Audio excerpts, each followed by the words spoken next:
ताचो पक्षाचो पंच संतोष तुका हाजेर कितें उलोवपाचें आसा?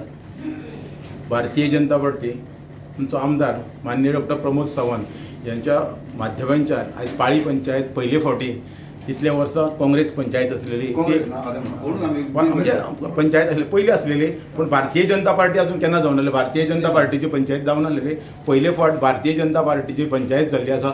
हेचं सगळं श्रेय डॉक्टर प्रमोद सावंत हाका वचूंक आसा, मुख्यमंत्र्याक आसा. आणि आम्ही दोतोरा कडेन मागता की आमच्या गांवचो विकास जावचो, सर्वांगीण विकास जावचो, हेच आमचें ध्येय आसा. जेणे करून कामां जायनासलेली आयज मुख्यमंत्री आमचो आसा आणि ही पंचायत तेजी जाल्ली आसा. म्हणून सगळे गांवचो विकास जो पाळी देवळा कडेन वचपाचो रस्तो ताचो पयलीं प्राधान्य आमची पंचायत आसा ती पंचायतची नवी बिल्डींग जावची, जेणे करून 9 वार्ड आसा 9 वार्डाचो विकास करचो. ह्या ध्येया खातीर भारतीय जनता पार्टीची पंचायत जाल्ल्या आमी सगळ्या लोकांक विश्वासान सांगता की आज जी कामां उरलेली आहात ती आमी सगळी कामां करून घेतले.